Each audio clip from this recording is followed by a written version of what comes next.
Welcome to our channel. Today Bible verse in Tamil.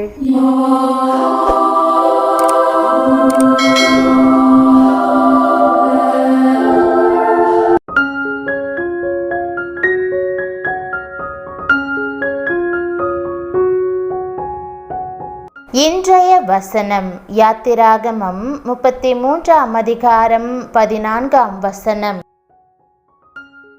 கிறிஸ்துவுக்குள் பிரியமானவர்களே, நம்முடைய ஆண்டவரும் இரட்சகருமான இயேசு கிறிஸ்துவின் வல்லமையுள்ள நாமத்தில் உங்களை வாழ்த்துகிறேன்.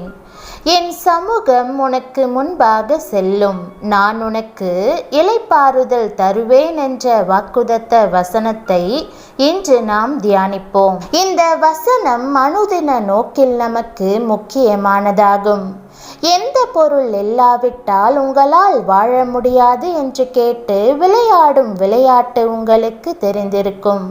அதற்கு பதிலாக சிலர் செல்போன் என்றும் கைப்பை என்றும் பல் துலக்கும் பிரஷ் என்று கூறுவார்கள். ஆனால் மிக முக்கியமான காரியம் தேவ பிரசன்னமாகும். தேவ பிரசன்னமே எல்லாவற்றை காட்டிலும் முக்கிய தேவை என்று நாம் கூற வேண்டும். தேவன் நம்மோடு இருக்கும்போது அவர் நமக்கு இளைப்பாறுதல் அளிப்பதாக வாக்கு பண்ணுகிறார். பழைய ஏற்பாடு மற்றும் புதிய ஏற்பாடு ஆகிய இரண்டிலுமே நமக்கு தெய்வீக இளைப்பாறுதல் வாக்கு பண்ணப்பட்டிருக்கிறது. ஆசீர்வாதங்களிலெல்லாம் பெரிய ஆசீர்வாதம் இளைப்பாறுதலாகும். ஆங்கில வேதாகமத்திலே இளைப்பாறுதல் என்னும் வார்த்தை ரெஸ்ட் என்று மொழிபெயர்க்கப்பட்டுள்ளது. இந்த இளைப்பாறுதலின் வழி என்ன? முதலாவது வழி தேவ சமூகமாகும். தேவ பிரசன்னத்தில் நீங்கள் அமரும்போது கர்த்தருடைய அன்பான சமூகம் உங்களை முழுவதுமாய் நிரப்பி மகிழச் செய்யும். அவரை ஆடி பாடி துதிக்கும் போது அவர் உங்களுக்கு முன்பாக கடந்து வருவார். ஆவியோடும் உண்மையோடும் கர்த்தரை ஆராதிக்கும் போது அவருடைய இனிய அன்பு உங்களில் நிரம்பி வழியும். இளைப்பாறுதல் என்றால் என்ன? நம் சரீர பிரகாரமாகவும் மன ரீதியிலும் நாம் சமாதானத்தோடு இருப்பதே இளைப்பாறுதலாகும். அப்போது நம்மால் இன்னும் சிறப்பாக செயல்பட முடியும் என்பதே இதன் அர்த்தமாகும். தேவ ராஜ்யத்திற்கென நாம் அநேக நற்காரியங்களை செய்து அநேகருக்கு உதவுகிறோம். இந்த இளைப்பாறுதலின் மூலமாக என்ன தீர்மானங்களை செய்ய வேண்டும் என்றும் எது சரி எது தவறு என்றும் அறிந்து கொள்கிறோம். நாம் மற்றவர்களுக்கு ஆசீர்வாதமாக விளங்குகிறோம். கர்த்தர் உங்கள் மேய்ப்பராய் இருப்பாரானால் அமர்ந்த தண்ணீர்கள் அண்டையில் உங்களை நடத்துவார். அமர்ந்த தண்ணீர் என்பது கர்த்தர் கொடுக்கும் இளைப்பாறுதலை குறிக்கிறது. கலங்கின தண்ணீரை ஆடுகள் கூட விரும்புவதில்லை. கர்த்தர் உங்களுக்கு இளைப்பாறுதலை உண்டு பண்ணவே நல்ல மேய்ப்பனாய் உங்களுக்கு முன் சென்று கொண்டே இருக்கிறார். இளைப்பாறுதல் தரும்படி கர்த்தரோடு கூட தேவ தூதர்கள், கேருபீன்கள், சேராபீன்கள் எல்லோரும் முன் செல்லுவார்கள். அவருடைய வல்லமையுள்ள பராக்கிரமம் உங்களுக்கு முன் செல்லும். மேக ஸ்தம்பங்களும் அக்கினி ஸ்தம்பங்களும் உங்களுக்கு முன் செல்லும். ராஜாதி ராஜாவும் கர்த்தாதி கர்த்தருமானவர் உங்களுக்கு முன் சென்று இளைப்பாறுதலை தந்தருளுவார். தேவ சமூகம் உங்களுக்கு முன் செல்லும் போது எந்த பார்வோனாலும் உங்களை தடை செய்ய முடியாது. சிவந்த சமுத்திரம் உங்களுக்கு வழி திறந்துதான் ஆக வேண்டும். பெருக்கெடுத்து வரும் வெள்ளங்களும் பிரவாகித்து வரும் யோர்தான்களும் பின்னிட்டு திரும்பியே ஆக வேண்டும். எத்தனை பெரிய இரும்பு தாழ்பால்களையும் வெண்கல கதவுகளையும் கொண்ட எரிகோ மதில்களும் நொறுங்கி விழுந்தே ஆக வேண்டும். தேவ சமூகத்தை கொண்டு வருவது எப்படி? ஆம், கர்த்தரை துதிக்கிற துதிதான் தேவ சமூகத்தை உங்கள் மத்தியிலே கொண்டு வரும். அவர் இஸ்ரவேலின் துதிகளுக்குள் வாசமாயிருக்கிற தேவன் அல்லவா?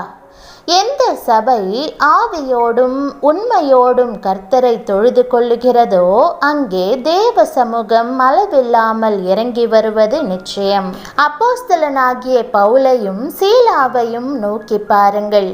அவர்கள் சவுக்குகளினாலே கொடுமையாக அடிக்கப்பட்டார்கள். சிறைச்சாலையிலே அடைக்கப்பட்டு விலங்கிடப்பட்டார்கள். அவர்கள் கால்கள் தொழுமரத்திலே மாட்டப்பட்டிருந்தன. ஆனால் உள்ளமோ தெய்வீக இளைப்பாறுதலில் களி கூர்ந்து கொண்டிருந்தது. ஆகவே சமாதானத்தோடு கர்த்தரை துதித்து பாடி ஆராதித்தார்கள். சிறைச்சாலையில் இருந்த மற்றவர்களும் அதை கேட்டு கொண்டிருந்த போது அவர்களுடைய உள்ளத்திலும் ஒரு பெரிய இளைப்பாறுதல் வந்திருக்கும் அல்லவா? உங்கள் பாரங்களை நீங்கள் சுமந்து அலைய வேண்டாம், மாறாக இயேசுவின் மேல் உங்கள் கவலைகளை வைத்து விடுங்கள்.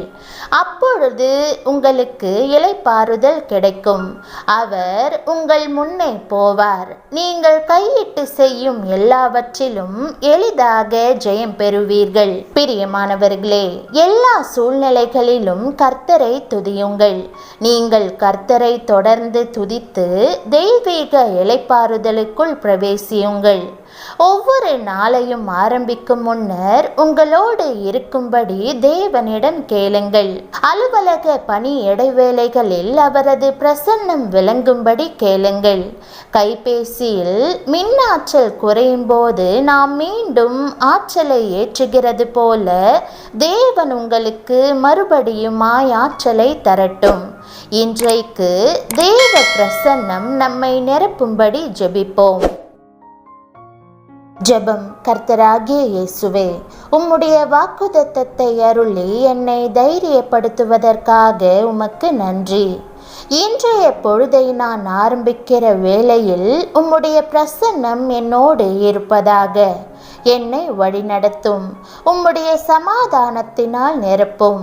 சரியான முடிவுகளை எடுப்பதற்கான ஞானத்தை எனக்கு தாரும். நீர் என்னை பூரணமாய் ஆசிர்வதித்துள்ளது போல் மற்றவர்களுக்கு நான் ஆசிர்வாதமாக விளங்குவதற்கு எனக்கு உதவும். நீர் என் மேல் மாறாத அன்பு காட்டி என்னை தாங்கி வருவதற்காக நன்றி செலுத்துகிறேன்.